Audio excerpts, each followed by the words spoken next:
I bet Fuhrman didn't have the odds on this. The defending national champions when it comes to team bass fishing. The University of Montevallo. How about that? That's news to Fuhrman, I'm sure. He is with Outkick and BetTheBoardPodcast.com. He's on the JohnstonRVCenter.com hotline. What is up, Todd Fuhrman? How are you? I'm doing very well today, and I definitely had no idea who the reigning national champion was in bass fishing, so you learn something new every day. I'm going to file that away in the memory bank. Yeah, just in case you have to put odds on it one day, man. You Don't never know. sleep on the Falcons of Montevallo, the floating Falcons. Yeah. Call them that, the Floating Falcons. That's I just really made good. that up. I Just like made that. that up, yes. All right, let's start with the Final Four, Fuhrman, and I want to ask you a Kansas question. Excuse me. Kansas favored by 4 is where it opened in this game. With Justin Moore playing for Villanova, what is the number in this game?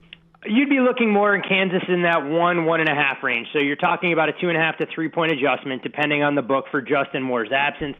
This is a Villanova team that doesn't go extremely deep. His level of experience and what he brings at the offensive end, especially from a scoring and rebounding perspective, will be very difficult to replace. But it's always interesting in a game of this magnitude with a coach that has the pedigree of Jay Wright. Does the market overreact to a potential absence, or does it underreact? And to your point, when you look at where this price opened, 3.5, 4, did get as high as 4.5, and there's still plenty of 4.5s out there. You are beginning to see a small appetite on the underdog as some of the 4.5s have snapped back. My gut tells me the best bet on the board, though, is Duke -4. Why am I wrong about that? Or am I right? I don't think there's a ton of wiggle room with this number. Actually made the game 4.5. So when you look at the handicap here, Duke, of course, will have a unique opportunity to avenge that regular season debacle at Cameron Indoor in Coach K's final regular season game there. But you're looking at a market that's over-adjusted, in my opinion. That number closed with Duke right around an 11.5 point favorite. Home court not worth 7 points. But North Carolina, a team trending in the right direction. Duke starting to regain some of the form that a lot of people thought would be on to full display all season long. But in a game like this, because so many different things can unfold late, I'd be more inclined, if you like Duke, to bet them on the money line and lay that minus $1.80, $1.85. And if you didn't feel comfortable with that kind of price tag, instead of putting a full stake down, maybe you put up 2 to win 1 coming back. I just like to go the money line avenue sometimes more in games like this, because things can get a little bit weird late in the contest, and Duke will do everything they can to play for a win more so than the cover. Todd Fuhrman with us, BetTheBoardPodcast.com, Outkick. He is also on Twitter, @Todd Fuhrman. He is on the JohnstonRVCenter.com hotline. When you look at the total in the Duke North Carolina game, it's a little bit higher than the Villanova-Kansas game. So the later game, you guys are expecting a little bit more scoring there. But when the two met twice in the regular season, the first game in Chapel Hill was around about 150, I think, combined, which is where this total is. That second game in Cameron Indoor at 175. Why do you think the odds makers trended back towards that first game? When you look at the way Duke plays, they're pretty average as far as adjusted pace and tempo is concerned. They're not a team that really wants to go that fast, but they will take shots early on in their offensive possessions if there are some opportunities. We know North Carolina likes to get out and run. They don't play quite as fast under Hubert Davis as they have in the past under Roy Williams. But the other thing for North Carolina, so much of what they do offensively is predicated on getting to the glass and looking to get some of those second chance points.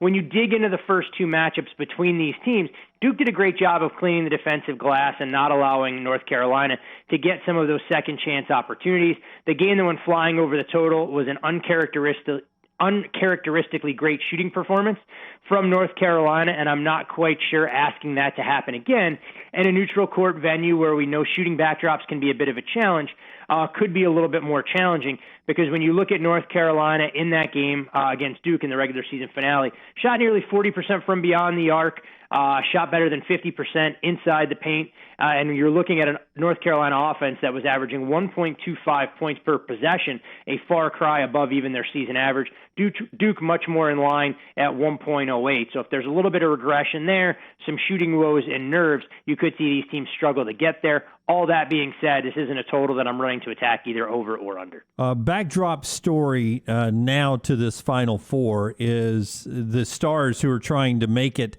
down to watch this North Carolina and Duke game because it's never happened before. And I saw you tweet about this earlier, but we mentioned earlier in the show that Eric Church, who I saw Friday night, has canceled a concert this weekend in San Antonio so he can watch North Carolina, who he loves, play Duke in their first ever meeting in the NCAA tournament. I don't know if you've ever seen this happen before. What do you think of an entertainer canceling a concert to watch a sporting event? You know, the amount of hate, disdain, and vitriol, I'm not sure those are strong enough adjectives for people that even got into my timeline telling me it was a selfish move, this, that, and the other.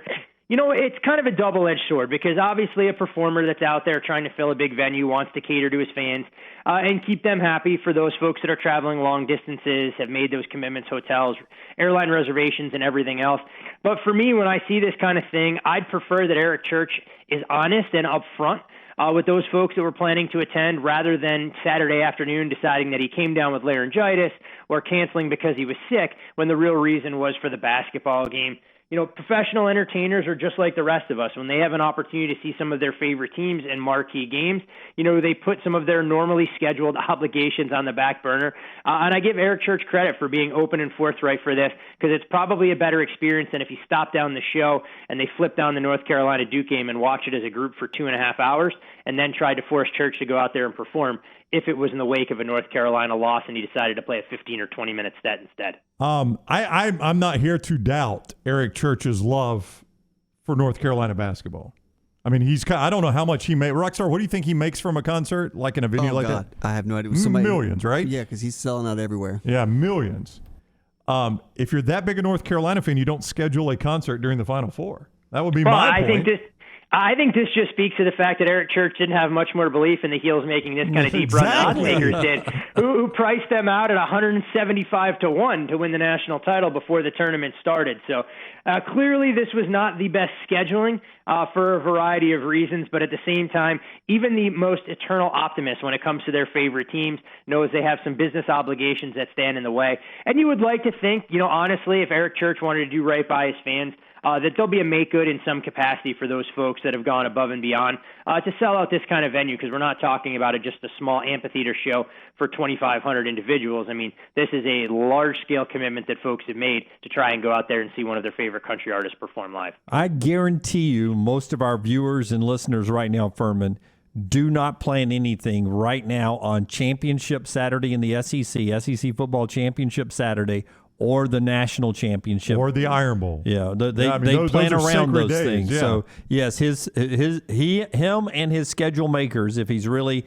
a huge North Carolina fan, either didn't believe it would happen or they should not have scheduled it. I agree with those people that said that. But I'm a huge fan, loved his concert, and he was an hour late coming on stage in Birmingham Friday night. There's a good chance he was watching basketball backstage before he rolled out then. I'm okay because he played for 3 hours, and I was watching it on my phone too, so I had no problem with it. I'm interested as we move forward now, and we start talking about baseball getting ready to crank up. Is it Dodgers only? Dodgers? Do you have a team that you think will challenge the Dodgers to be the best in baseball this upcoming year?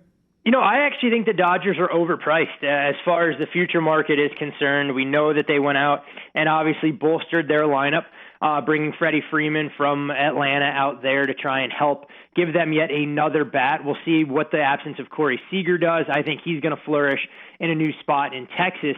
But when you dig through some of the teams in Major League Baseball, obviously a team that's got a ton of attention and they don't offer a lot of value themselves is the Toronto Blue Jays. If you believe that the Jays have done enough to fortify their rotation with Kevin Gausman, with Robbie Ray, and Jose Barrios, I mean, this is a team 1 through 9 that's going to provide fits for everybody in the American League. But if you try and find a team maybe off the beaten path a little bit, rather than betting the favorite and tying up your money for this long, because let's not kid ourselves, you'll be able to get similar prices on both those teams, you know, after 70 or 80 games, unless they're, you know, winning at a 70% clip. I might look at the Philadelphia Phillies as the forgotten member of the National League East. So much attention will be paid to the Braves and Mets, rightfully so. The Washington Nationals still very much in rebuild mode, and I think the Marlins will be better as far as their pitching is concerned, but still leave a lot to be desired offensively.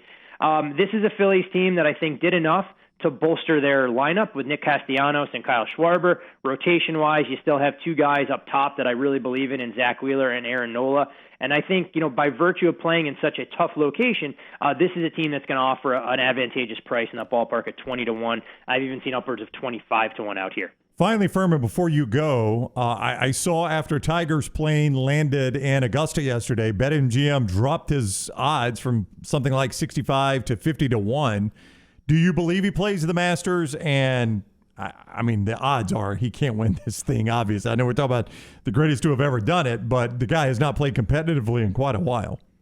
Yeah, I mean, you never want to doubt Tiger, but I really believe if you're going to bet even $5 or $10 on Tiger at some of those prices, you're better off lighting your money on fire and saving yourself some of the headache that's going on. I'd probably set his odds at this point, more in that 20-1 range for him to even make the cut. At Augusta. When you talk about the terrain there that he would have to navigate through, walking 36 holes, let alone the 72, it would take to win it.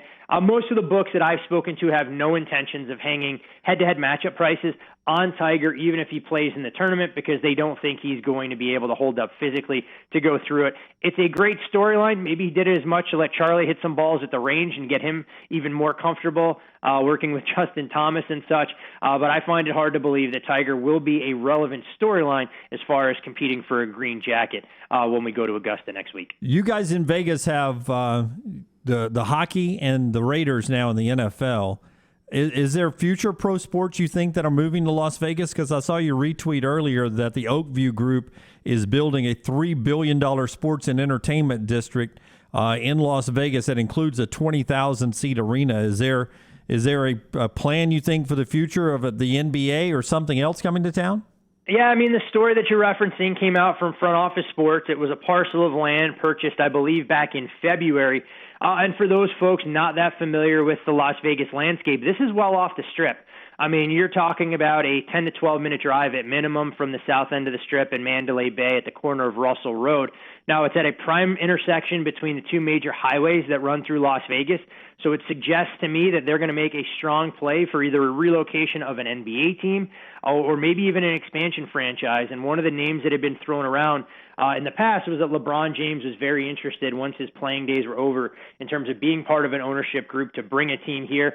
And if those specs are correct and this project does go through, we're not talking about a small undertaking by any stretch of the imagination. And like you said, we have two professional teams here now. Baseball wouldn't play in that kind of venue, and you'd have to think that you need an NBA anchor or some other major professional sports team to try and tie down a venue like that for at least 100-plus nights a year. So a lot of optimism. No idea if the city can support all of that, but it's definitely quickly becoming the epicenter or the West Coast mecca of sports, given where we went from having nothing, 8 to 10 years ago to suddenly potentially having three professional teams inside the span of 8 to 10 years. All right, he is Todd Fuhrman. Go follow him on Twitter at Todd Fuhrman, bettheboardpodcast.com. See him at Outkick. He is the former odds maker at Caesars Palace. Always great with his time with us. Fuhrman, thank you, man. Enjoy the Final Four.